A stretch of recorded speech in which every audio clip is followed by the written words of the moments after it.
Inside the Birds is back. What's up, everybody? Geoff, Mosher, Adam, Caplan for another Inside the Birds as we are just a little bit further into training camp. Our last pod, Adam, I think we only recapped. There was just one practice to talk about, so it wound up being about who's there, what are they doing. You were able to observe another practice since then, and as we come up on a big week here for the Eagles, and I say it's a big week this week because as I understand it, the pads will come out this week finally. So we always know, even in this scaled down, watered down version of training camp compared to what it used to be, that when the pads come out, it's still pretty fun.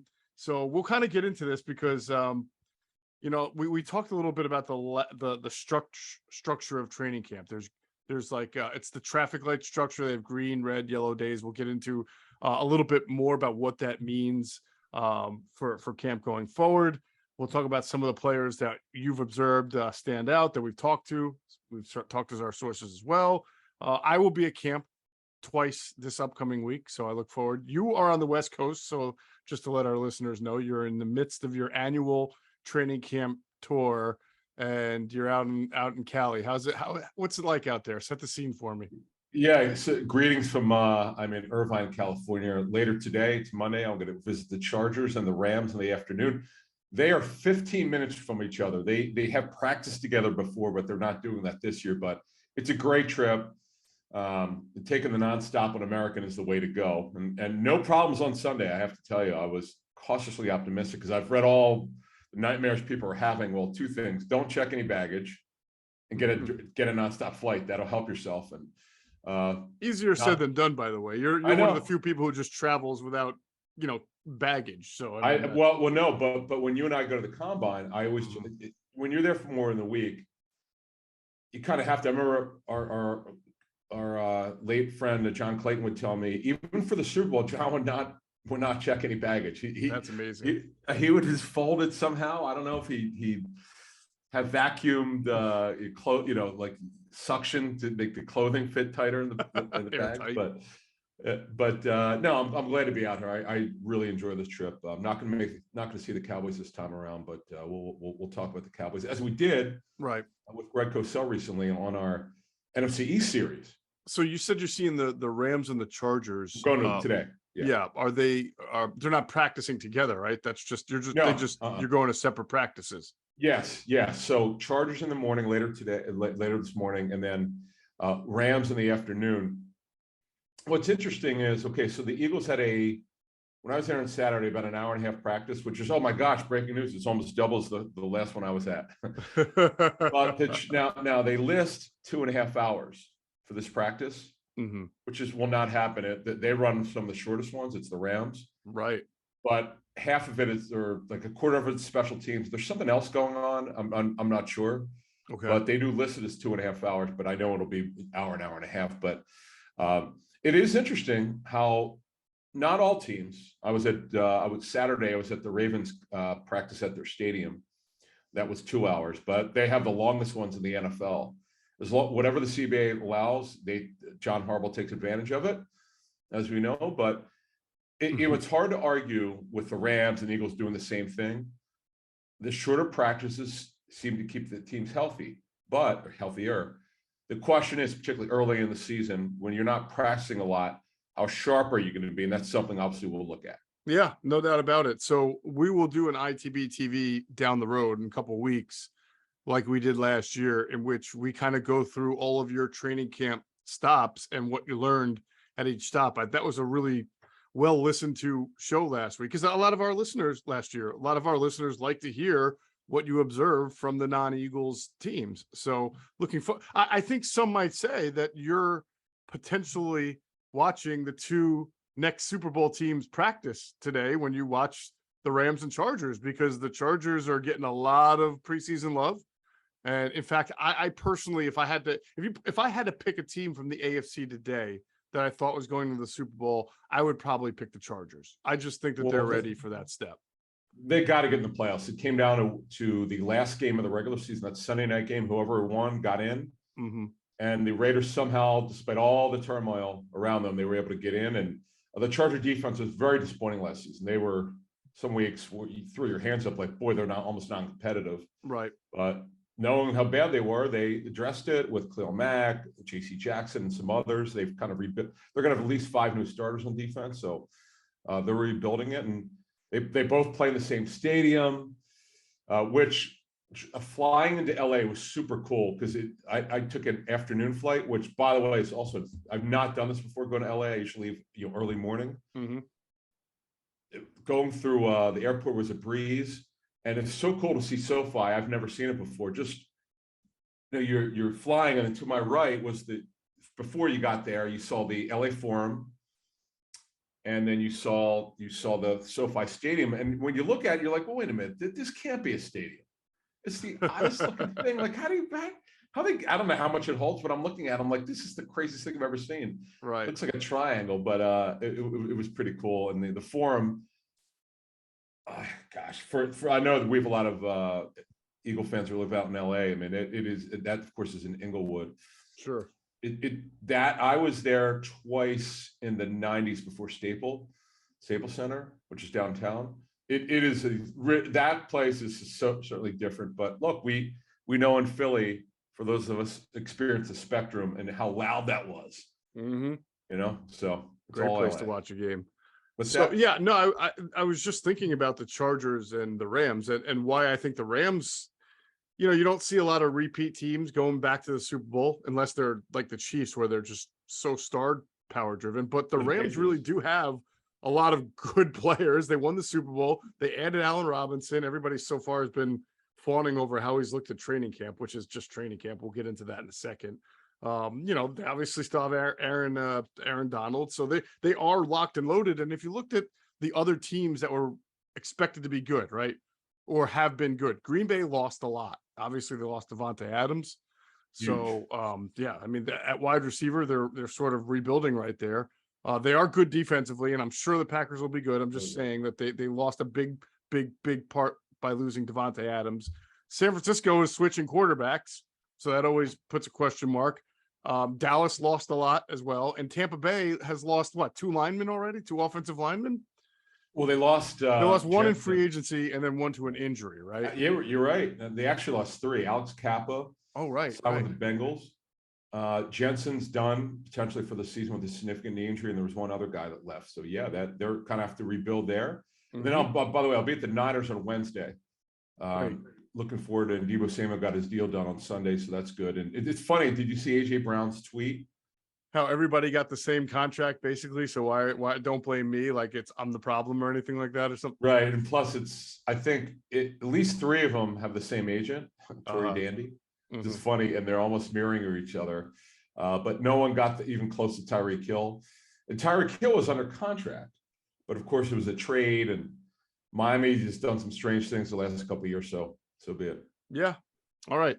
Listen, everybody, make sure you're checking out InsideTheBirds.com. We've had a lot of content up there. Adam did an observations piece that was really good when he went to practice. I'll be doing the same. Andrew DeCecco will be at practice on Tuesday, which will be a big day.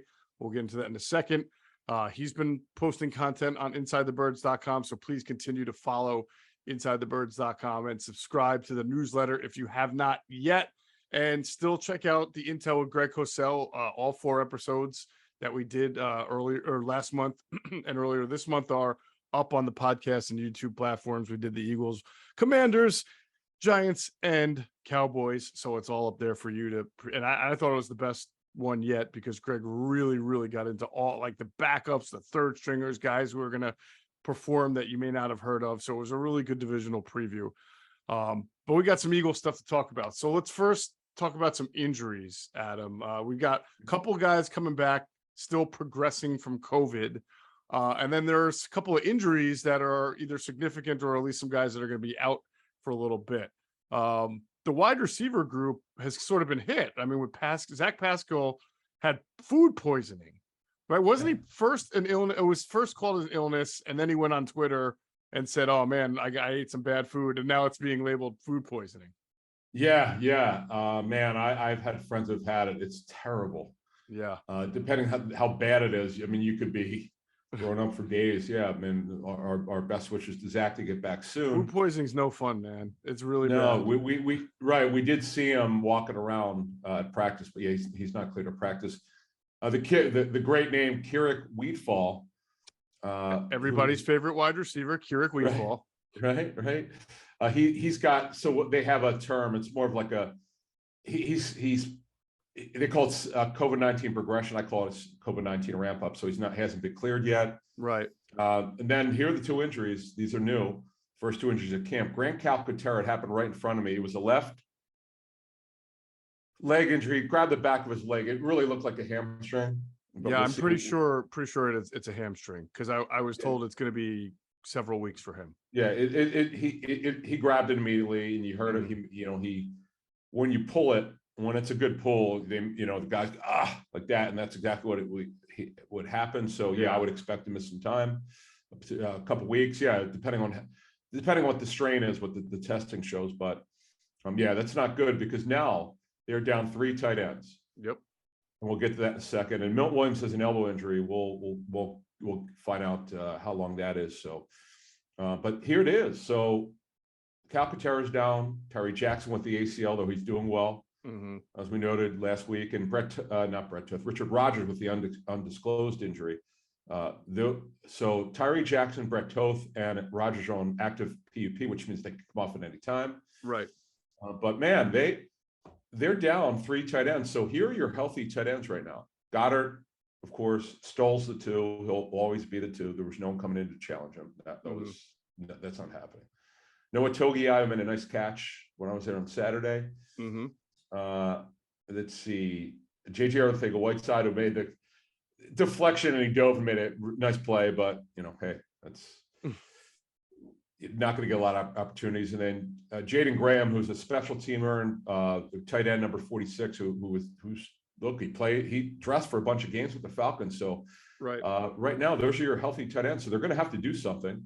Yeah. Although, I asked around about it. I didn't get the sense that they are going to, when you say do something, they've been working out guys. They may work more guys out inside. I didn't get the sense that they felt panicked that they have to go and get a guy. Like, some of these guys are going to be coming back. Eventually, Richard Rogers, I imagine, will come back, and Grant Calcaterra. So I don't know if they do it. To me, it would probably be like, we worked a guy out and he's a pretty good athlete and we'll bring him in.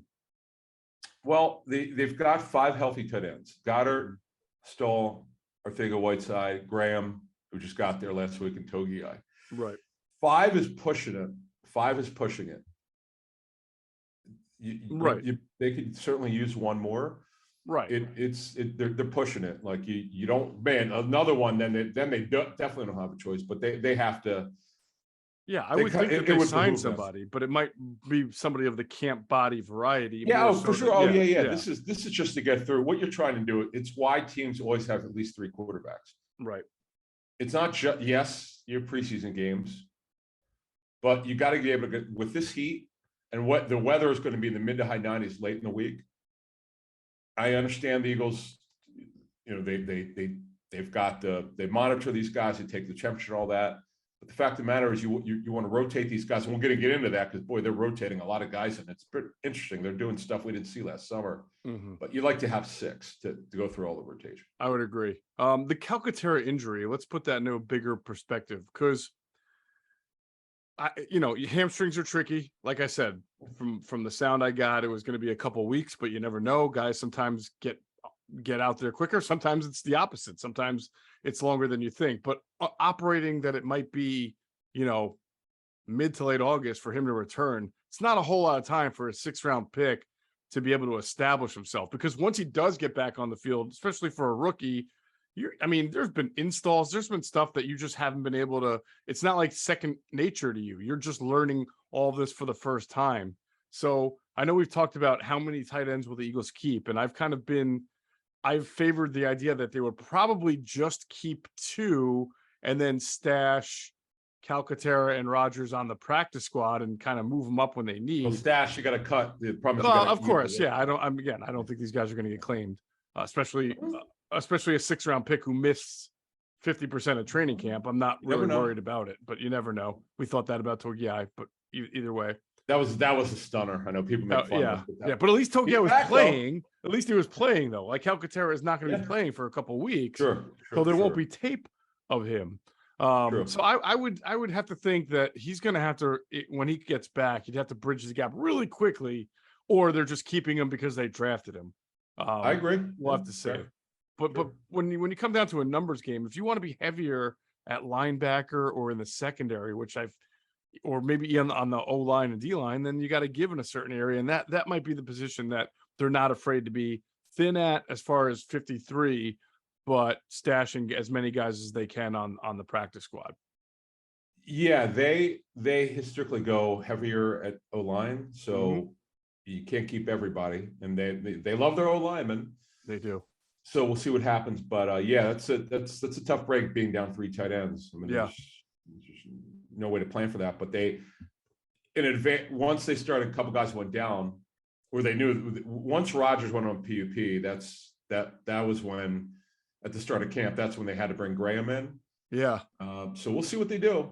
It's plus because the other thing is if Rodgers does not return by the start of the preseason games, because almost certainly I can't imagine Goddard if he plays at all, will only be one game. You wouldn't play him in the first game, most likely. Yeah, I doubt it. So yeah, that's with this heat, man. You need to have, and plus the second half is when the back of the end roster guys play. Yeah. And and that's when you don't need Stoll doesn't need to play, Goddard doesn't need to play, but that's when Togiai gets a look. This is when they really would have wanted to look at Calcaterra, but unfortunately doesn't look like it. Yeah, I think Togiai and Jaden Graham get a lot of run in that first preseason game, which is good for them. They need it. You mentioned offensive line. Jason Kelsey was ramping up last week from COVID, and so was on the defensive side Fletcher Cox. We'll have to see. I would imagine that they'd be ready this week, but I don't know. I'm just, No, they work. No, they both work. They both work, right? Yeah, they were limited, right? Yeah. They got work with the ones. I mean, they got. I don't know how many snaps they got. In fact, it was because I was looking to see when Kelsey went out, who was going to replace him. Of course, it was Juergens. So he's another guy in the preseason. Those reps are going to be really interesting because what I'm interested to see is, hopefully it doesn't happen, or if they're blowing a team out in the regular season, do they go to Juergens or do they go to somebody else to move in? Who knows? That's right. The interesting thing. Right. So, Adam, this is obviously week 2 of camp. It starts today, Monday. It's my understanding that their practice today, I forget, I think it's going to be, because they had a day off Sunday, I believe this is going to be Monday, a yellow practice. So there's the traffic light thing that they got going on. Green is the high intensity practice, yellow medium intensity, red obviously low intensity, and in between those days they have walkthroughs, which are a little bit different than the Andy Reid just stand there and I sense that these are a little bit longer walkthroughs than the old school, which used to be 15 minutes the day before a game type walkthroughs. So as far as I understand it, the yellow day is like will be in about an hour and 15 minutes. The green day will be more like an hour and a half. They'll put the pads on, they'll be a little longer. And then what's the red? Like the red day is like 45 minutes long. So what's funny that okay, by those colors, I'm thinking last Wednesday, which was 57 minutes, was red. I'm thinking the practice I was at on Saturday was green because it was at least an hour and a half. Right. And you mentioned to me just when we were talking about on the phone that you thought it was a fairly intense practice for what they were doing, right? Very much, man. I'm so impressed. One of the things that would bother me is when I go to a camp and I see them practicing on one field and you see 30 players not doing anything. Right. They're just standing around yakking it up. And I'm thinking, why would you waste that time? That's right. And there is no waste of time. I mean, these things are they're just the station to station. Everybody's jogging to the next part of practice. And what I also love is in between plays, you see the running backs coach. Is it Singleton? Jamal Singleton. Yeah. Yeah, Jamal Singleton. He's teaching. The coaches are working. You remember when Chip Kelly, they would do no teaching on the field, although they had the one period say teach, over the loudspeaker. Right. But Chip preferred to teach in the classroom. Yes, especially corrections. Right. Right. Which Chip said, "Oh, you can't stop. You got to keep going." And these coaches correct. These Right. coaches correct. And watching, you'll see this week, Nick Sirianni, because now he doesn't have to worry about the play calling.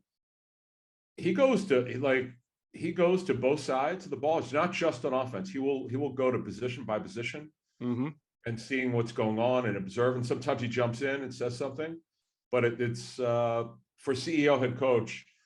So some will do that, some will not. Some will just stay on their own side. But it's good to see him walking around like that. If it does feel like Nick Sirianni, and I always have to say I'm not making an apples to apples comparison. I'm making a personality to personality comparison. Feels like he's got some Pete Carroll in him. Like an optimistic guy who presides over everything, generally encouraging, but when he needs to get into somebody, he gets into somebody. But smile on his face a lot. Maybe even more. Well, I don't want to say Dick Vermeilers, because I felt like when Dick first took over the Eagles, I mean, he really laid the law down. Ask Harold Carmichael. Later Dick Vermeil. It unbelievable. And Geoff talked to Jaws about it. Just the craziness of the real two-a-days back then. There was no walkthrough. But what I think Jaws said this, that all the practices would be in pads. They would never take them off. Right. At Westchester. Right. I mean, I can't even imagine hours. What's that? It's like, it's hard to even believe, It is. And then, but when you think about not only in pads, but how grueling, Vermeil said that, you can't get better without working, without practicing. So, and there were no rules back then. Right. None. Right. No, it's crazy. So different now.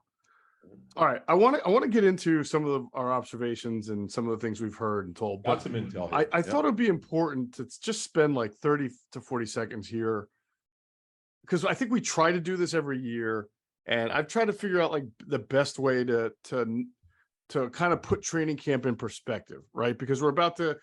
I noticed just in tweets, when people who are at practice tweet certain things, that the responses they get are so pointed. Even though the tweet might just say this guy dropped the ball or this guy threw a nice pass. Training camp, to me, Adam, doesn't, anything that you see that's either good or bad, I don't say that that's probably going to be good or bad as a whole during the season, right? I feel like training camp is a better way to, when we tell people what happens, is sort of like trying to get a really good idea of what a player can do versus what a player can't do. Something that you can see a player excel at consistently, then you might say you would expect to see that in the preseason or in the regular season. Something that you can tell a player can't do consistently, you might feel confident saying it looks like he'll struggle with that during the season. For example, a guy who, when we talk about a running back who drops a lot of passes coming out of the backfield, whether it's Miles Sanders or anybody, right? And you notice it's habitual, you say that's something that person has to work on. Or blitz pickup. If the one-on-one drills, his technique's not right, his hands aren't right, you say, well, he's a young player, he's learning, he's probably not going to be very good at that right away. But we there's a lot of training camp reporting, whether it's us or anybody, it's like offense had a good day, defense had a good day, offense had a bad day, defense had a bad day. Oh, it's 2 bad days by the offense in a row. Oh no, is the team going into the tank? Is the offense terrible? And that's that's where I have to draw the line and say, I don't think you can project like X amount of good days means you're going to have a good year on this side, or X amount of bad days. It's no bearing on it. It does. It really does have zero bearing on it. So I think it's better to, and look, the coaches are evaluating. I'm not dismissing. I've been fooled before though. Yeah. I'll say this. Yeah. Oh yeah. We can definitely get fooled. What happened is I didn't talk about an untrained eye. When I started covering the league in 2000, I go to camps, particularly the Eagles early on. And then I started my tours in 2005, and it wasn't like there was someone gave me a book. Okay, look for this. This is the way you should evaluate this drill, or this is what happens when this guy does this too much. I didn't know how to evaluate that stuff. Right. But you would see a pattern. Like here's a great example for Eagle fans here. Patrick Robinson back in 17. He was terrible. I'm not bad. I mean, he burned left and right. Now, it wasn't one practice, 2 or 3. You're talking 2 weeks. I look for to get evaluations on players. We don't do it daily. We'll get reports daily or semi-daily, but in terms of making a hard judgment or coming out with something, okay, this guy had a good camp. Right. It won't be for 3 practices or 4. It'll be the entire thing.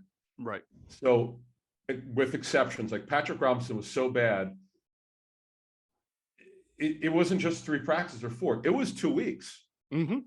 And then, like I've never seen before, he turned it around like this. And we're like, I've not seen that before. I don't know what happened to this day. I don't know what happened. Yeah. But he got off to a bad start where we go, okay, this guy came over from New Orleans. This guy's a former first-round pick. See what happens. It's only 2 or 3 days. Mm-hmm. But when it goes on for 2 weeks, then there's a problem. I think that's pretty good. And I would say Patrick Robinson's sort of that outlier, right? That snap of a finger and it turns it around. But we do get a good idea of individuals, like certain players, what they can and can't do, especially the young ones who you haven't seen before, rookie, second-year player, newcomers, and things like that. But again, yeah, just trying to take how a team performs, unless it's like you said, unless like the offense is terrible for 11 straight days, then you have legitimate concerns, or maybe your defense is just really that good. But I've always felt that training camp is the same thing every year. The defense starts off hot because it's less complicated than offense. And then as camp goes on, the offense tends to pick it up. Whether that happens again, we'll see, but I think that's a fair summary, at least from the first few days. And I've heard it and you've seen it and probably heard it as well, is that the defense is better. As someone sort of described it to me, the offense just looks right now a step slower. Mm-hmm. Okay. And that's sort of like what I hear every year. And I don't know why it is. It's just that's the way it is. So if anybody's kind of taking reports of, Jalen Hurts or this or that, I would just relax. By the way, it's not just Philadelphia. The Giants writers are already ready to like give up on Daniel Jones and Mike Kafka and Brian. I can't believe some of the tweets I'm seeing from Giants. I know, it's funny. I was with some of the beat reporters there who I'm friendly with, and it was just funny to hear them. They're a little bit negative for one practice. I'm like, my goodness gracious, this is crazy.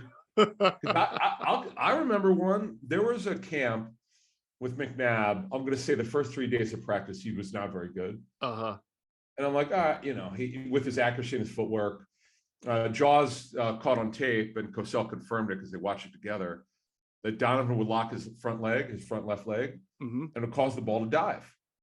And I just remember looking for it, and he just had a problem with the ball diving. He throwing those ground balls. That's what was happening that camp.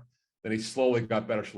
So it's got to be egregious over 2 weeks. Like I used the Patrick Robinson example because it was so bad. It wasn't like, okay, he's not been good, but not terrible. If a guy's terrible for 2 weeks, I'm going to be concerned. No one's been terrible so far. Right. By the way, did they do any 11-on-11s in the 2 practices you went? Yeah. Oh, sure. Yeah. Okay. So that's one I was at Saturday. Yeah, that's another reason to discuss the kind of context of it. When you have 11-on-11s, when you have a full defense going against a full offense, but your offensive linemen are not in pads and can't do as much, but your defensive linemen don't care and they fly up the field, it's a clear advantage for the defense. When you put the pads on and you're allowed to have more contact, then those offensive linemen play a lot better. It's really hard for them to sort of thud block defensive linemen who are just like, screw you, I'm going 100 miles per hour at the quarterback. Right. 2 things on that. So what coaches have told me over the years is that one of the big reasons that offenses struggle early in camp is the defense knows the plays. This is the offense they go up against. They know the offense. Right. And after a time, they pick on clues. They understand sort of the route combinations. Over time, they get a clue about what the offense looks like. Right. That's why teams love practicing with another opponent, because it's not their own. So they get different looks. Oh, and then now this is on what you just said as well. I will tell you though, there was one play. God, I wish I could have taken. We were, we're not. It was during teams, so we're not allowed to take a picture of it. But the blocking was so perfect. It was like a cradle. Just watching the Eagles' first team offensive line, it was like an oval. It was like, oh wow, and it was. I was like, look at this is like pristine. that's Like what you don't it's see all this, about.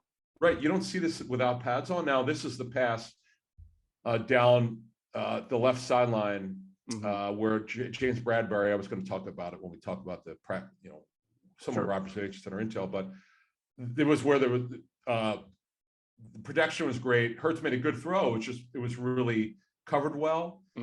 But that was one of the rare times when they're not in pads where they got perfect protection. It was just beautiful to see him. Like you just don't see that very much in camp. Right. All right, good. I'm glad we kind of tried to listen. After all that, I don't think it's going to stop people from freaking out next time Jalen Hurts throws an interception. There'll always be that sort of that percentage of the fan base that leans on every single tweet. But the best we could do for our listeners and people who watch is to try to put it in the best perspective we can. And I would not panic at all. Yeah. And some people think like we're like harsher on Jalen Hurts or certain players than others. But here we are saying, just relax, take a deep breath. You cannot take 3 practices and project the entire season after that. So exactly. When we get into our intel from the practices and kind of what we've heard, this is typical of the National Football League early on. But what you want to see in week 2, which is this week, this is actually the first full week. And then they have the preseason game the next week leading up to it. And then, of course, look, we'll be at the Browns and Dolphins practices on the road. You hope by then it's sort of a well-oiled machine when you get to go against, but the Dolphins are so loaded on defense and the Browns have that really good front. Right. So we'll see what happens. But as you said, it's only 3 days. Only 3 days. All right, cool.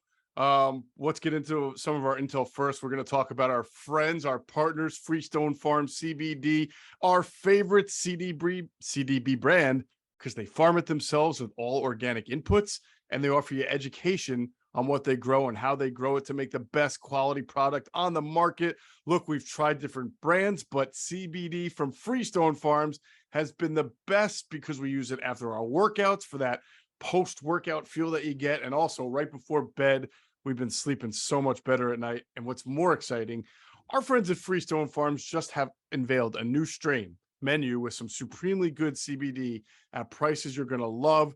Check them out at freestonefarmcbd.com. Trust us, the menu is something you got to check out. We've talked about the strains. They got the insane tropical tasting Bayox clocking into the chart topping 24.1%, and the super CBD. It's a half Hindu Kush at 21%. Genetics these guys use just don't get any better. They grow all their premium hemp flower in the Garden State with all organic inputs and IPM.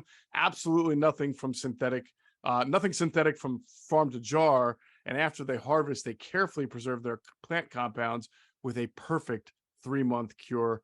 One look or smell is enough to know it's CBD done right, and it's a product that's great for anyone looking to take a natural approach to what they're putting in their bodies. And on top of that, this is really the best part. Just use code ITB for 20% off at checkout. That's promo code ITB at checkout at freestonefarmscbd.com. 20% off. Got to take advantage of that. All right, let's get into our observations for practice. We're going to obviously transition right into Jalen Hurts because we had just talked about all the kind of panic that's out there about some of the bad throws. Now, look, you got to make good throws in practice. You can't have bad habits and repeat them, and you can't make bad decisions too much. So that's something that we will have to watch going forward, especially as we expect to see a more matured passing offense going forward. But like I said, as it was described to me, everything's just a little step slow for the entire offense right now. Yeah, I would say Hurts, I would probably call it his performances uneven. Yeah. That's funny. Someone told me so.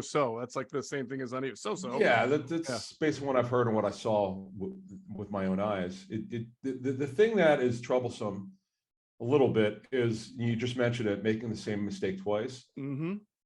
These are not Carson Wentz forced balls over the middle where you go, why did you, like, because he thinks he could thread the knee. He thinks he could beat the double coverage.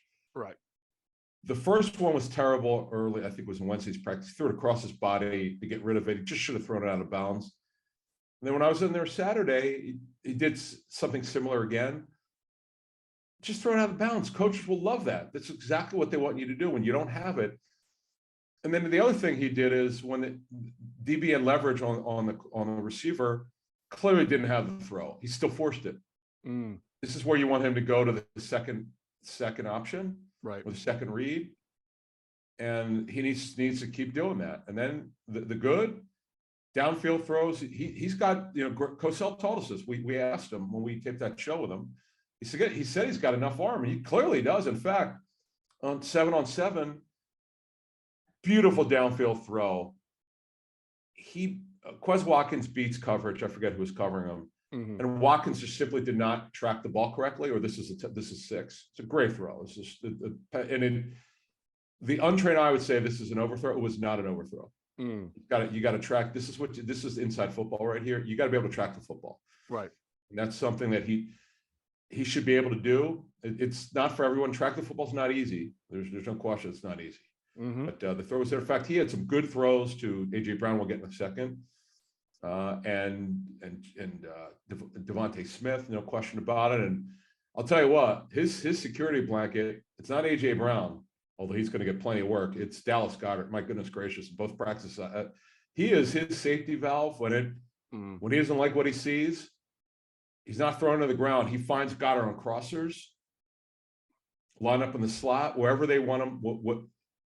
Sometimes he's the primary, but when he's not, and he crosses the face, he hits him and he runs after the catch. Man, I've not seen that. I have not seen him. This, and obviously not having Ertz anymore helps. But man, I was like, okay, we'll see if it's only 3 practices and two that I went to. Right. But I'm curious to see if this is. I'm looking for indicators that this could be an indicator that I'm going to keep an eye on. Well, we saw the 2 games back to back last year, one with Minshew, and then Hurts comes back against Washington. He goes off in both games. So see. Get Dallas Goedert in your fantasy league, folks. Don't be afraid to draft them high. No bad drops. No bad. He can't have any bad drops. No, that is true. That and occasionally beating man coverage is a thing, but he's still going to get targeted a lot. Oh yeah. Sure. What did you notice from the backups? We haven't really talked about very, very little about Reed Sinnett or even Carson Strong. Yeah. Minshew, he's not going to wire for arm strength, but man, his ability to process off a 3-step drop. I mean, that thing is out on the 3rd step. It is out. He hits a guy in stride. Every once in a while, he thinks he's got something that's not there, and it gets deflected. He's barely 6 feet. But the guy that opens some eyes, most people probably will go, who cares? The guy's a 3rd stringer, but who knows? You never know. Reed Sinnett, it's the first time I've seen this guy throw. He's got some pop in his arm. There's no doubt. Like, he made some really good throws. I was surprised because we didn't have any exposure to the guy because he was not with them last summer. So I'm like, all right, this is something to keep an eye on here because they're going to need developmental quarterback in the practice squad, assuming they just keep 2 quarterbacks, which is usually the case with them. So, and Carson Strong is a distant 4th, not getting very many reps, has not looked good from what I understand. It's early. He'll have to get some more reps. But, what I saw at the Senior Bowl didn't look good. And here we are. I'm not sure if he's favoring the surgically repaired knee or not, but he's just not a clean throw right now. He's got to get that knee right. But Sinnett's one to keep an eye on. We'll see what I saw over that practice on Saturday. We'll see what happens when he gets in the preseason, especially. Yeah. So I was having a conversation over the weekend, Adam, with someone in the league who is familiar with Carson Strong, and I believe had some chance to get to know him or meet him at some point.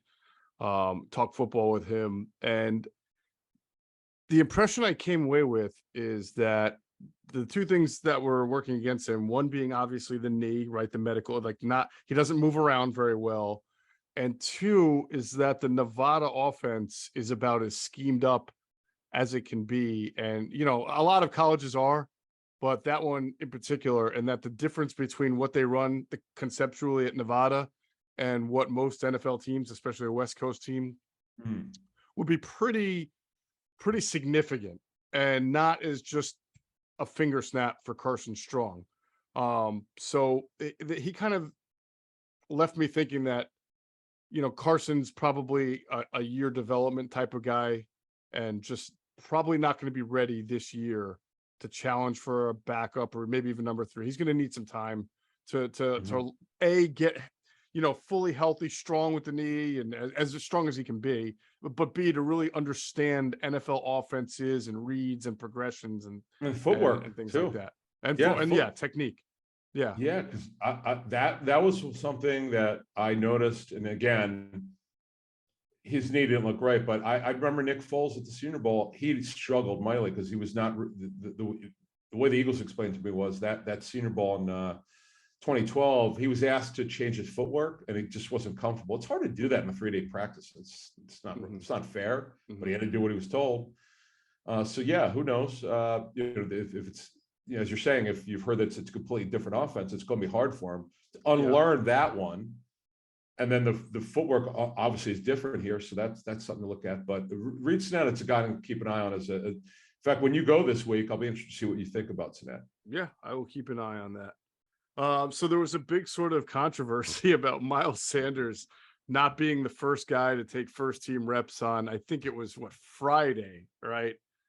And then on Saturday he did, and even Miles Sanders seemed to get a little annoyed about people writing articles that this is the stuff about Miles that, I can't defend as much as I defend him a lot on he's better than people give him credit for. I talk about his 5.5 yards per carry, that it's more about durability than it is talent. But if you're really worried about people writing that you're a second team running back or that you're losing snaps, then, I think you got your priorities a little messed up. Now, some people are going to say, hey man, Michael Jordan was great because he took everything personally. Okay, maybe, but Miles Sanders is not really proven yet to be that. He's the type of guy that takes every slight and then turns it into greatness. At this point, you just want to see Miles Sanders focused on holding on to the football, staying healthy, executing his assignments. And then after he becomes really good, he can worry about slights that get him to the greatness level. I was a little surprised to hear him sort of, even talk about that at his press conference. You wouldn't think, I mean, this is his 4th year. But when it's true, technically he did run with the 2s, but the crazy thing was they gave a bunch of backups work with the 1s. Marlon Tui, Pelotu got some work with the 1s during the week. Yeah. Kevon Wallace got some, yeah, right. So it's not like he should see this. I think I could see how he might find it annoying that people are making a big deal out of it. It obviously is not. Sanders is the guy. He's always been the guy. There was never any kind of role reduction. Right. In terms of first and second down, it's Sanders, and then they'll see whether there's going to be Gainwell, Boston Scott. By the way, that's another thing I was thinking of. I do wonder, because it was basically a 2-man backfield with plus Hurts. No matter what seemed to happen, even if someone got hurt, they'd still only use 2 backs. Whoever like Boston Scott didn't get anything until the second half of the season when they got that injuries. So I do wonder now, will they have a 3-man rotation at running back? Will they have still just 2 and the other guy just doesn't get work? Because Boston Scott had a decent guarantee in his 1-year deal. Not huge, but they did fully guarantee a lot of money of the base. Right. But I felt like Nick Sirianni even said that in his press conference. I'd have to go back and look, but I thought he even said, look, Miles is our guy. He's like, Kenny, we think is a really good number 2 running back. And then he said, and then when there's opportunities, we get Boston in there. So he really made it seem like, well, he articulated what we've seen, which is it's a 2-person backfield unless there's some need for a 3rd person, which might be situational. It might be because of injury, but it's usually a 2-person backfield. See, we know Gainwell's the guy that they want to get involved more. Sure. We've known that for a while, but I just don't know what that means, because Sanders is a lead back. Yes, on 3rd down, hurry up. 2-minute offense. If they're behind, Gainwell's probably going to be that guy. But Boston Scott's a good football player, right? Yep. we'll see. I mean, and then of course, do they want to get the back with size? There are so many of them out there. The only backs that are out there are guys with size. Right. Pretty Right. interesting, you know. Our friend Jordan Howard had a workout the With other the Saints. day. Yeah, For the Saints. Oh, so one other thing though, I did notice this watching. I've not really watched them closely. Well, Gainwell was only there last summer. You and I saw Gainwell catch a ton of passes at training camp. Just watch them as runners. They're completely different. Sanders is a make you miss type of running back. Gainwell is way more downhill than Sanders. Gainwell is, for a shorter guy, you know, he's built really well. Right. He's got a little wiggle, but he's more downhill, decisive, where Sanders is shiftier. Yeah. That would be what I saw, you know, right in front of these guys right in front of me. As I said during the OTA, Sanders has built his lower body. He's put some his thighs are bigger. He looks stronger. Yeah, he talked about working this off season on that, you know, getting more strong in the lower body and being determined. So he had a good run, real nice long run on Saturday. He made a couple guys miss inside zone run, real nice run. Would you agree that Miles Sanders is probably the most boom bust player that the Eagles have?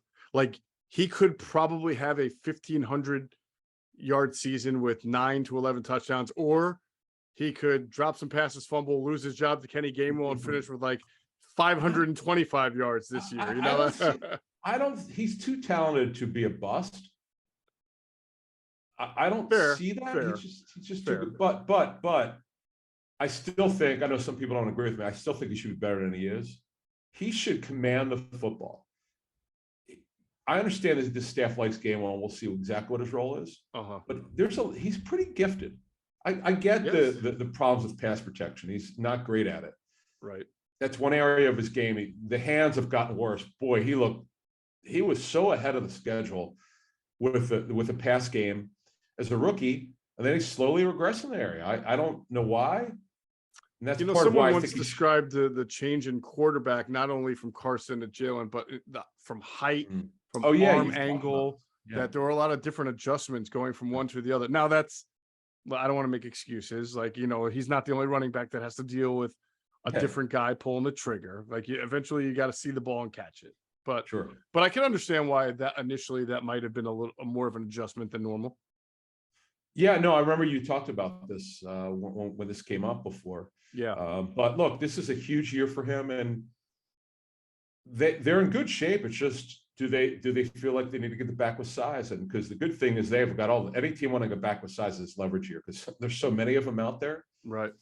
They're generally older. Latavius Murray would be a great signing because he's a tremendous pass blocker. Could handle third down work. He's been a starter. He's at twilight of his career. We know he's had injury history, but he's got 1 or 2 years left in him.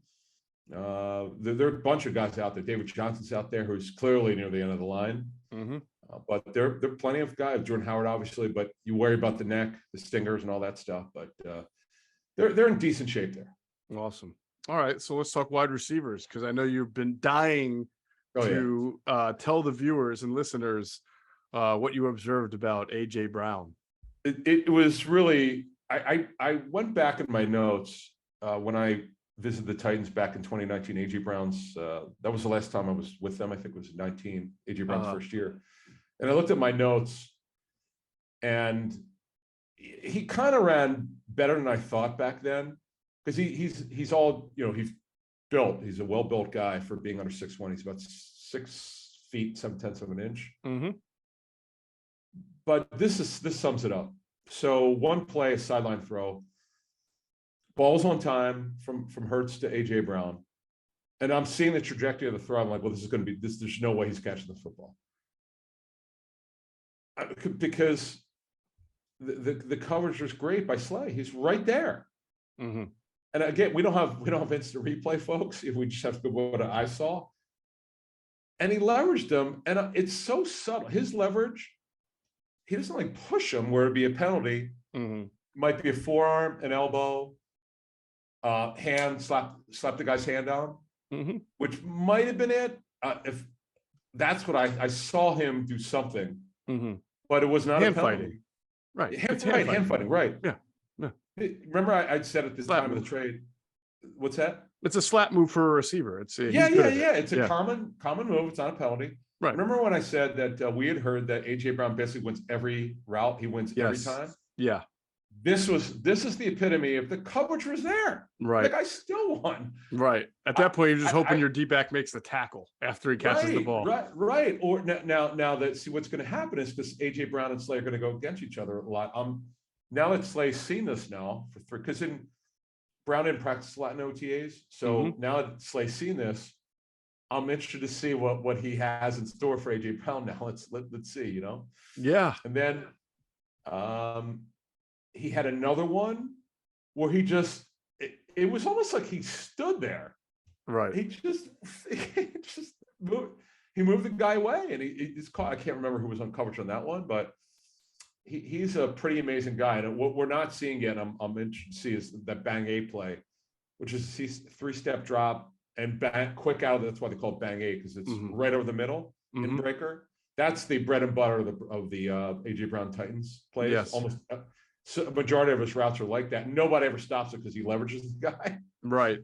I imagine you'll see a lot of 1-by-3 formations with AJ as the one on the X side, and then he just runs that slant or that quick dig. Bam. And because he gets inside, you'll see it when you go to, if you get to see him on your side, wherever the media's standing, you'll see how jacked up he is, and they just drop off. It's pretty cool. It's been 3 years since I've seen him, but I probably did not get the look that I got at this one. And the other things that receivers, Chris Watkins, man, he's out of the slot. He's starting to make some of those possession catches because, he's more of a vertical slot. Yeah. That's what they really need out of him. We know he can run, and he'll get some vertical routes out of it. They need possession catches. That's why, remember now, with Pascal not practicing, he'll mostly line up. So Watkins took those reps, and Greg Ward behind him. But Watkins made some really nice catches on the interior. And also Jalen Reagor working with the second team. He's catching everything. The word we got, he's got a great attitude. Yep. Very understated. No drama here. As we first reported back in March, no matter what's out there, no matter what people are speculating, he will not be cut under any circumstance. Now, what'll be interesting to see is the next guy I'm going to mention, Deion Kane, is making some plays in camp.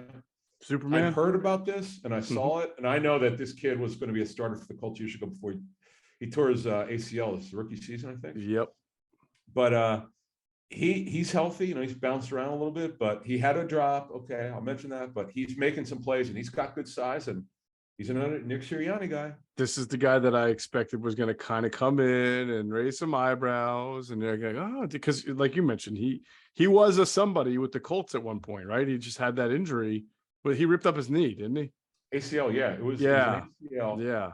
Yeah. Talking to the Colts then, he didn't play his rookie season. He toured in their off-season program. Right. And they were blown away by him in their OTAs. They're like, oh my goodness gracious, this guy's a 6th-round pick. We got this one right. It breaks the heart of a personnel staff. When you get it right with a late round pick, and it's just heartbreaking because you see it. What you see special play when you see it 2 weeks in a row, you're like, holy smokes. Okay. And then a guy gets hurt. Oh, well. Yeah, no, that's always the rough one. All right, real quick before we finish off offense, we'll talk about the returners a little bit. I know that obviously people are sort of glued into Britton Covey because we've talked about him, and then of course Devin Allen, the Olympic hurdler guy. I know Jalen Reagor's also returning some punts. He's getting an opportunity there. I'm trying to think. I'm sure Greg Ward's getting a few snaps, but you know what? What did you think? You didn't see Greg? No, I didn't. Now again, I did not watch special teams a lot. What I do is I focus on something for the Saturday practice. I want to watch mostly Hurts, which is what I did. In terms of mechanics and timing and so forth. But I also, I want to see that the pass target group, are they getting open? Are they getting off press? How are they being used? And then I spent 5 minutes watching special teams, and I saw Boston Scott, Jason Huntley, who's very explosive, but That's really all he is so far. Is a guy can run, but he needs to do more than that. Right. And Gainwell might have. I did not see him on Saturday. I know Hightower's done it before here. Mm-hmm. Rager. Mm-hmm. And that's it. Now the big one is Devin Allen. I watched him return. It's so hard because they're not getting tackled. Right. He's a long shot. I mean, he's a long shot. They're just taking a chance here. Guys that played football in basically 6 years. Mm. So It's sort of surprising that Quez Watkins is not part of the group. For a guy who is explosive as he is and has good hands, that just I didn't see him do it. Now maybe the beat reporters saw it. I didn't notice it. Again, I didn't watch every single return. That was not really what I was looking for when I'm going, but I did want to see it. The Covey kid, oh man, I'll tell you what. Okay, I'm glad you mentioned him. Mm-hmm. And this is what you want. As a special teams coach told me one time, I just want 7-8 yards. I don't want -2 or fair catch every time. Right. Okay. Right. I'm not singling out Greg Ward as much. I'm just talking about going way back when I first started covering the league. This coach told me, I don't want fair catches all the time. I don't want negative returns. Mm-hmm. Get me 7 yards was what he said. Now I don't know how their coaches think. Mm-hmm. But Covey's got great short area quickness. You could see it. Even when he's playing the slot, he got some slot stuff. On second and third teams, you see the short area quickness. That's a nuanced role, man. That they need more out of that. They need those possession catches, which I was talking about with Watkins, which he was making. Zach Pascal, when he gets to practice, you're going to see that, particularly in the red zone. Look forward to that. All right, so that's offense. We'll move to defense in a second. First, we want to pause and hear a word from our friends at Blue Chew. Hey, everyone, we all know that there's a lot in common between excelling at sports and excelling in the bedroom or wherever you and your partner like to be intimate. But if you don't have the confidence to be at your best, it can affect your performance, whether that's on the field or behind closed doors. That's why BlueChew.com is coming to the rescue. Blue Chew is a unique online service that delivers the same active ingredients as Viagra and Cialis, but in a chewable form and at a fraction of the cost. Blue Chew's tablets help men combat all forms of ED. And because Blue Chew is an online prescription service, you don't have to worry about those awkward trips to the doctor or uncomfortable pickup lines at your local pharmacy. Blue Chew ships right to your doorstep in a discreet package. So just go to bluechew.com, consult with one of their licensed medical providers, and once you're approved, you'll receive prescription within days. That's the best part. This whole thing is done online. It's convenience you can't beat. Blue Chew's licensed medical providers will work with you to find the right ingredient and strength you need for your prescription. This is such a great alternative for those who hate taking pills. Blue Chew's tablets are chewable, easy, and made in the USA, which makes preparation and direct shipping very convenient. If you want a special offer, we got one for you. Try Blue Chew free by using the promo code ITB at checkout. You only pay the $5 shipping charge. That's bluechew.com, promo code ITB, all one word, to get your first month free. Guys, get your confidence back so you too can perform again like a star athlete. Okay, on to the defense. We talked about this last pod. We've talked about it a lot. Multiple. Jonathan Gannon even said it. He's got a lot of different horses out there, and he's trying some different things. And I'm sure you saw a variation of what looks like 4-3 or 3-4 and 5-2 and all those great elements. Yeah, the 3-4, as I mentioned in the last show, is basically their 5. It's what people are calling a 5-2. It's really a 3-4 with 2 overhangs. Mm-hmm. And then, of course, Gannon said it when he talked about Reddick. We'll get to that in a minute. They're going to be multiple. This is, in our reporting on this is all we've really known, is that they're going to be more multiple this year. But who the hell knows what from week to week what to do. The good thing is, I say that because they have so much more talent, where they're kind of stuck with what they ran last year. They couldn't do enough because they just didn't have the talent. Now, when you look at Jordan Davis, who's, I don't know, we got to find out how much he weighs. He looked a little bigger than I expected.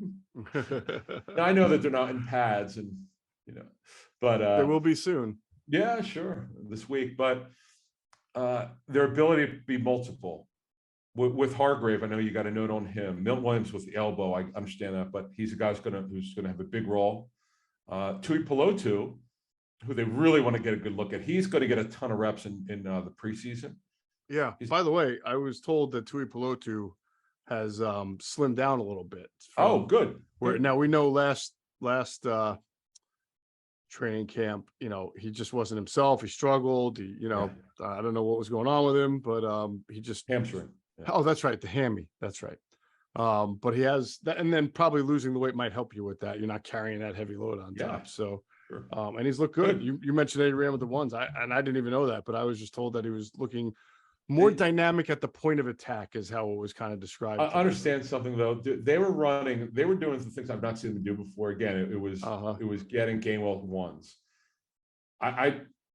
There might have been even more guys. They're just running. They're rotating. They're make sure no one gets gassed. Because it's early on now. They may not be doing this anymore in a week. Who knows? This is something I haven't really seen much around the league. But you also have to understand, these guys are one play away from starting, so it is good that they get to work with the other starters, because that's who they'd be playing with in the regular season if they had to play. So, so you're going to see Sweat standing up. You're going to see him play with his hand down, as we saw last season. Barnett will play with his hand down. He'll stand up. BG, he looks great. It's amazing. Knock on wood. You'll see him probably do both. I would still think more with his hand down, but who knows? And plus a nickel, move him inside. Yeah. So go to four-man front. Yeah, I would think so. Right. Nickel, you typically go with the four-man front. Yep. So they've got ability because and the other thing, we'll get to the linebackers, but since they're deeper there, Gannon has this ability to do kind of what he wants. He must be pretty giddy over this.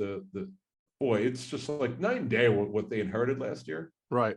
Well, two things that he's probably giddy about. One thing I was told that, and you mentioned this last pod, is that not only does Brandon Graham look healthy, but I was told explosive. Just like you didn't even know he's coming off an Achilles injury. You couldn't tell he's 34. He's got it back. He's got juice. You've seen him, and you saw it up front. He's his typical self anyway. He's like bouncing around. He's happy. He's loving life. But when he's been out there, I know he's had a few plays in the backfield. He's been disruptive already. And again, you don't take much for that. But out of that, other than the fact that he's moving around really well, we've seen this with Brandon Brooks to be able to come back from an Achilles injury and playing a heavy position in the trenches.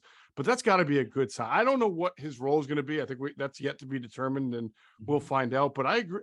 There's many ways, because of what he did in Chip Kelly's offense, he can play as a stand-up rusher. He was even covering Chip Kelly's defense. Yeah. But he can move inside like he did the Super Bowl year and work. He might be, out of all the players, he might be their most movable piece on the defensive line. And that gives Jonathan Gannon a lot to work with there. Yeah, you just talked about it. The thing that this is the difference between Brandon Brooks' recovery was amazing, but the difference is that Brooks stays playing in a phone booth. Yeah. Or Graham is let move. When I watch him laterally move on Wednesday, I'm like, it's amazing. This is I could tell when I was playing golf at this event and just you could see when a guy's come back from a torn Achilles, there's a way that you walk. He was walking normally, and I'm kind of like, okay, what we'd heard in the OTAs. It's like, all right, I want to see it in training camp, and I saw him like, all right, I'm convinced. Now, if you look at their ability to play 3-4 and 4-3 between Graham, Fletcher Cox, Hargrave, Barnett, Sweat, Jordan Davis, Milton Williams, Teron Jackson, depending on how they want to use him, maybe they change him up a little bit, but he's more of a 43 end. You could stand him up and play him as a 34 outside linebacker or an overhang if you want to. They've got a good rotation here. And then when you go to their 34, you've got your overhang players. You got the overhang again, folks. Literally, it looks, the reason why they call it an overhang, it looks like they're hanging over the DN. Extra stand-up guy on the defensive line. Yeah. He stands out because he's standing up. Yep. And Sweat did it last year. He's doing it now. Reddick's doing it. But it's really weird though. And you'll notice this when you're at practice. I just cannot get used to a pass rusher being number 7. I just can't. Like in college I could. Yeah. But it's so weird. It is strange. I'm a big numbers jersey number guy. I cannot memorize this stuff. I'm like, I kept looking easily 3 times. I looked. I'm like, why can't I remember? It's I know. Then you feel like foolish for looking in the roster for a player whose number, and he winds up being a starter and a really good player, right? It's like, oh my God, that's Hassan Reddick, of course. Right. He was on the field. I wasn't charting plays, but it seemingly was on the field all the time and whatever front they were using. Yeah. So now a little bit of a concern if you're taking Jonathan Gannon at his word, because Jonathan Gannon said that he felt it was a great question by Zach Berman from The Athletic. He said to Jonathan Gannon, what benefit is there to gain from ever having Hassan Reddick drop into coverage? Right? It's a fair question. 15 million a year, 23 and a half sacks over the last 2 years. Already showed in Arizona that he was not a cover linebacker. He was not an inside like stack linebacker. He is a pass rusher. He's an edge rusher. What is the benefit of having on any down a drop back from Hassan Reddick? And Jonathan Gannon's response was, "Oh, he's great. Did he say great or really good? I can't remember what the word was, but it was very effusive praise for his coverage. That was what he. Yeah, we know that that's simply we know that other teams that have seen him or they've played for don't believe that. So if I have to think that Jonathan Gannon's feeding lines there because he doesn't really want to give it away, but I don't want to assume anything. So maybe he believes in his defense. Hassan Reddick will be good in coverage. I just hope that he doesn't really believe that. His pressure numbers, sacks are one thing. There's individual plays, but the pressure numbers better be up there for Reddick or it's not. It's just there's going to be some criticism coming. Yeah. 15 million a year. He's here to rush the passer, period, end of story. Right. I understand defensively, there's certain things you occasionally you're going to ask him to do in terms of coverage, but majority of the plays, he better be rushing. Mm-hmm. He's not there to be a force player. I know that's part of what you have to do when you're playing in a front seven on the outside, but he's there to rush the passer. Yes. They're paying to rush the passer, and he's unbelievably fast. They've not had anyone this quick, and maybe you can remember, I can't remember anyone who runs that as well quick? as he does. No, because they've always had two. I mean, even for them, they've had two. For them, they've been undersized at defensive end, but that was defensive end 4-3. So you're talking about a 240, 245, 250 pound player. Yeah. What's Reddick? 230 on a good day? I mean, he's not 235. That big, right? Is he 235? Right, but what was Trent Cole? Trent Cole probably arrived at 235, but built himself into 250, right? He was a speed rusher. At least 245, yeah. Speed but he was a hand in the dirt guy, like he was yes, with a nonstop motor. Didn't he played for Billy Davis, didn't he? Oh, yeah. So then he would stand up a little bit in Billy Davis. But the point is he was like so good. A second effort, nonstop motor, just like a gnat for a left tackle to have to deal with. Take Reddick up another half a step. He's unbelievably explosive. And his second reaction, if the play gets past him, he doesn't give up. Yeah. But you can block Reddick if you get your hands on him. With Cole, if you got your hands on him, he was still going to hand fight. He's going to chop you across your eye. I mean, he was so persistent. The guy just would not stop. I feel like with Reddick, he's so explosive, but you can get your hands on him, you might win that. You'll win that round. We rarely talked about, was he 58 or 59? 58. Yep, 58. Rarely talk about him. It's amazing. How many players we've talked about who were so great in the last 10 years? Rarely talk about him. Yeah. Good, really good player. So I see I don't want to make this comparison because it's a bad one. You are. But no, I'm going to like to me, Jason Babin was only interested in doing one thing, and that was lining up wide and trying to sack the quarterback. And he was fast and he had explosive burst and he could edge somebody. So he got a lot of sacks, but he was actually very deficient in almost every area of defense. I don't think that of Hassan Reddick. I don't think he's deficient, but his speed over the edge or around the edge is certainly his calling card. And you're right that he doesn't give up just because he's blocked. He'll try to run around, but his physicality and his ability to fight off tackles who do get their hands on him is not his area of strength. That is fair to say, and nor is his coverage, despite what Jonathan Gannon says. Yeah, look, we don't need it. That's another. We should do coach speak sometime. Yes.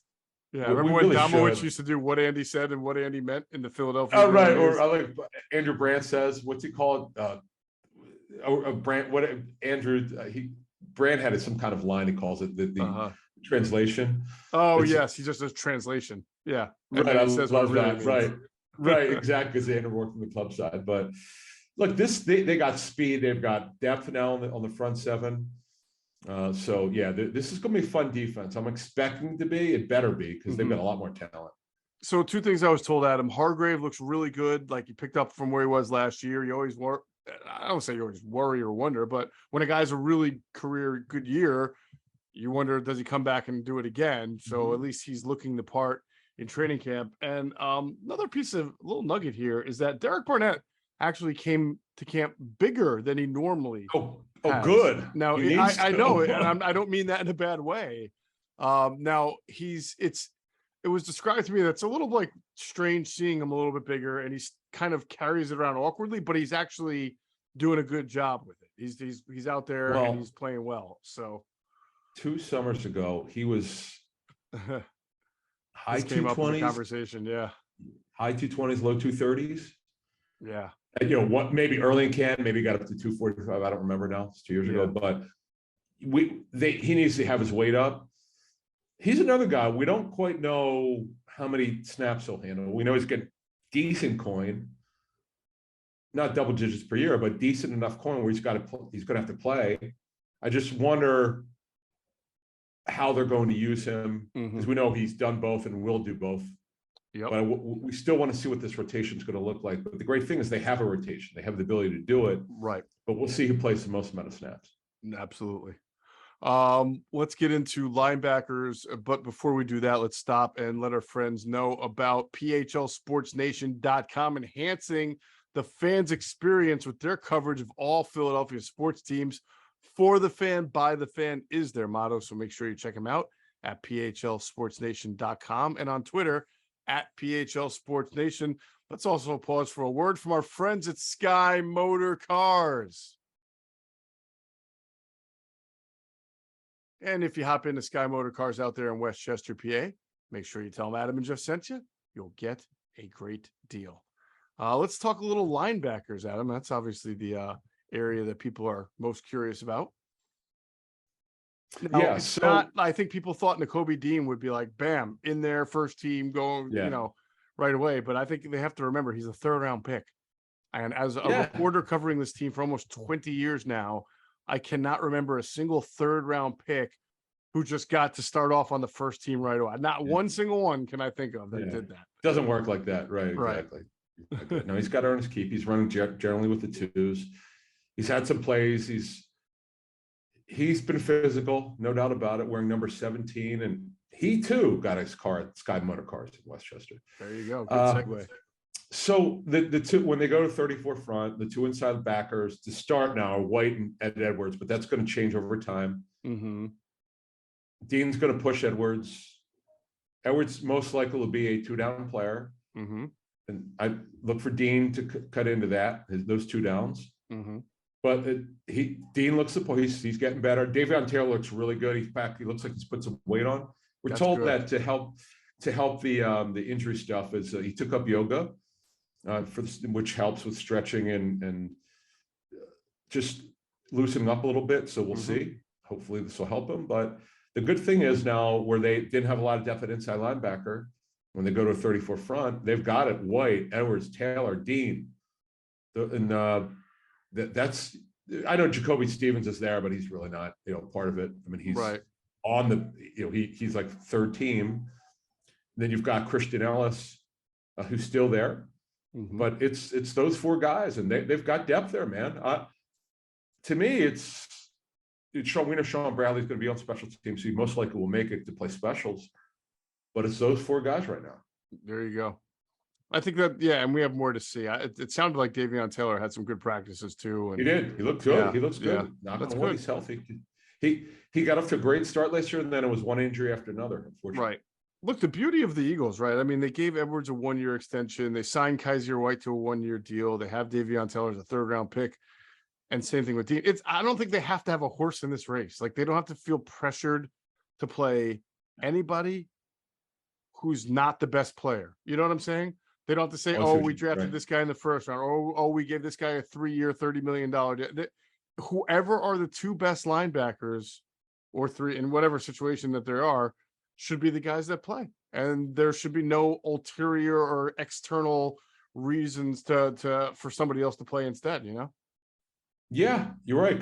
Because now they've got this rotation inside linebacker. And then if they go to 43, we know Reddick's the Sam, Mm-hmm. Dean or Edwards is the middle, White is the weak side linebacker. Right.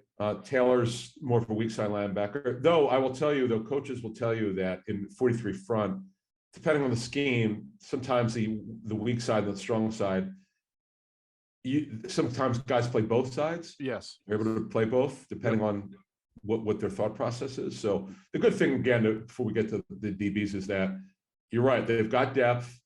When they go to 34 front, they've got depth as overhang players. Mm-hmm. This is good, man. Gannon now has more he can do. And I like how they've kind of they split up the responsibilities for the coaches. This guy's got the edge rushers. Washburn's got the edge rushers. Mm-hmm. It's funny that they do that because that tells you that there could be multiple. That's kind of giving away the answer. Of course, yeah. Right when they did that, I'm like, well, there you go. It's kind of, I know that that's not their intention, but they're really telling you that they are. Of course. All right. In the secondary, look, we know Slay and Bradbury are the guys. Is the third corner to you right now Zach McPherson? Is that?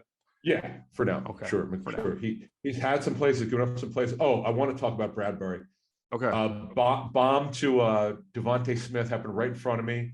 Mm-hmm. And Devontae was not leveraging Bradbury because he's not AJ Brown.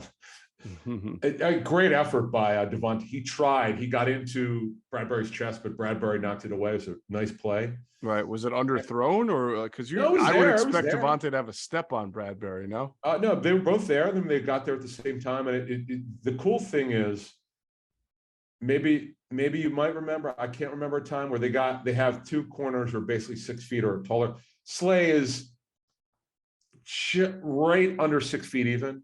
Yeah. But he looks, he's got longer arms, and Bradbury's between 6 foot 1/2 inch and 6'1". Yeah, it was actually not that long ago. It was the Chip Kelly era. He had the taller corners, like he had Nolan Carroll and Carrie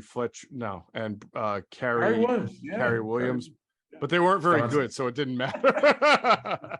It's not so great if you have tall corners who can't play. So I had to bring up, I know I had to bring up the sconces. My goodness. By the way, the sconces thing, was he quoted in practice or did he say it on Twitter? Because on Twitter went crazy. I think it was practice. I think what happened was, remember, they signed him to a fairly big deal coming off the Ravens had won the Super Bowl that year, right? Yeah. They signed him to a big deal. He didn't appear in like the OTAs that were mandatory. So when he got, not mandatory, that were non-mandatory. So when he got to training camp, everybody was like, why did you not go to like 3 of the because back then everybody went to the mini camps, even though they weren't mandatory. Yeah. And he said, look, man, I was building a house and I was doing a lot and I had to pay. I don't know. I seriously have no idea why he threw that in. I would have said drapes, but yeah, like I would have said, like, man, it takes a whole lot of custom work to build it. I don't know why he went with sconces, but it just he had to pick out his sconces. It was a meme. It was crazy. It was like one of those things. I would have loved to have been there that day because I probably it was like when I still can't believe you said it. I know it was. When Vince Young was asked about the Dream Team, I didn't think it was such an innocuous comment. Haha, Dream. He said, haha, Dream Team. Right. I didn't think anything of it. But then when we saw the wreck of that team wasn't how there were a lot of individualists and mercenaries and all that. And how they just totally underachieved coming out of that lockout. Yeah. Then you look back and go, okay, maybe you should have said it. But I didn't think much of it. But the sconces thing, just because as you said, he signs this deal. Yeah. You think he'd want to be there for the first OTAs, but he had to be with his wife and Right. Not, we just had a baby or. Right. I had to pick out my sconces. He was ensconced with sconces. He was ensconced. So, all right. So Zach McPherson for now, still the third. You like what Bradbury is showing you. Oh, I was told that some of the fringe, like a guy like Josh Jobe has looked good. Josh And Jobe, yeah, yeah, Josh Jobe from Alabama. And also Carrie Vincent has done what's been yep, asked of he's him. on my So list. Yeah, that's a flashing. good to hear. I mean, they have a lot of guys here. They just have to They see do. who rises to the top there. It Yeah, doesn't Jimmy surprise me. Moreland. Go ahead, go ahead. No, I'm just gonna say Jimmy Moreland. I'm looking for. I need to get some intel on him because he's a guy that the hope would be he'd push McPherson for the third outside corner job. Right. And if he loses it, if he's good enough, he makes the team as the fourth because he's played before, Mm-hmm. more of a nickel corner. But I know the guy's been on 3 teams in the last 3 years, but he's got some talent. They've had their eye on him before. They know him when he's with Washington. Mm-hmm. You got Matt McCain, Gallen, he mentioned Josiah Scott, who's can play inside or outside. Yeah. And then the 2 kids, the Josh Blackwell and Josh Jobe. So it's you're talking about 5 or 6 back of the roster guys are competing for that 4th or 5th, well, more like the 5th corner job, quite frankly, more like the 5th corner job. All right. It doesn't surprise me, by the way, that Andre Sachere's name has been out there, making some plays of practice. I like this guy. I really think he reminds me with his work ethic, and he's kind of always around the ball. He reminds me of sort of the defensive back version of Steven Means, like a guy who's mainly a really good special teams player, but he has a presence about him. The players respect him. People speak the same way about Sachere. And when he's out around the field, you hear his name. Remember how we said that last year just about Marcus Epps? Whenever he's on the field, you just hear his name, and it's usually in a good way. Right. And I feel like they got that a little mini version with Sachere. He is, we're not putting on depth charts right now, but he's got plenty of work with the second team. He's showing up. It's not just a play here and play there. He's showing up for what we understand. He's not just a special teams player.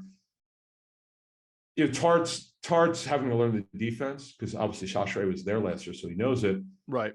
But we'll see if we'll, because Harris, Epps, Tart. If my name's Kevon Wallace, I'm a little worried right now. That's where I was going. Got it, man. Good job. You got it. I mean, I know the guy's the 4th rounder. So what? He's got to earn his keep here.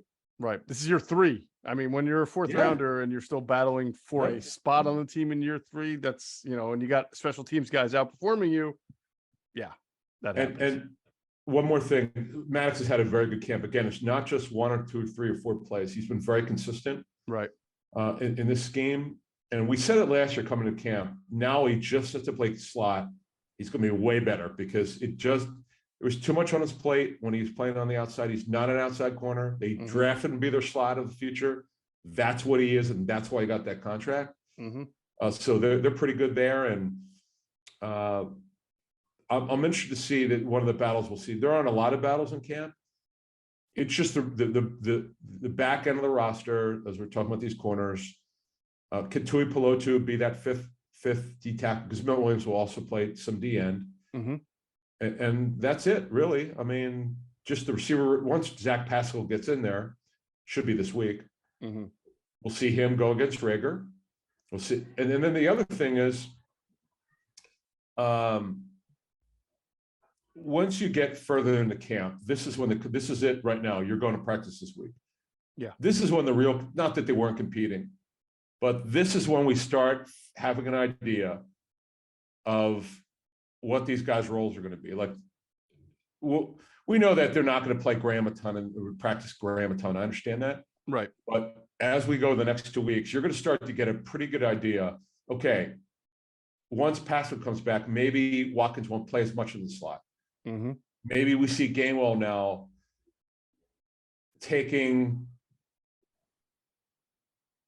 an eighth of the reps behind. Maybe he becomes the main back for Sanders. Like that hasn't happened yet, but maybe this transpires. We're going to start seeing over the next week and a half, guys are going to start moving up, and we're going to be able to find these roles a little better. There you go. The battles will begin. Week 2 of training camp is upon us. Starts today, Monday. I'll be there. Actually, I'll be there Monday. Andrew Checo will be at training camp for us on Tuesday. I'll be back Nice. on Wednesday. I think you'll be there Thursday. I Hopefully might also Thursday. be there Thursday. So we're going to have training camp covered from every single angle this week. And our next pod will be Thursday morning, and we'll have plenty of juicy information for you. So until then, keep it locked into Inside the Birds. That's going to be it for this edition of Inside the Birds, the leading podcast in Eagles intel. Big thanks to our producer, Tyler Strasser, doing a great job. As always, we thank you for flying with us inside the Birds.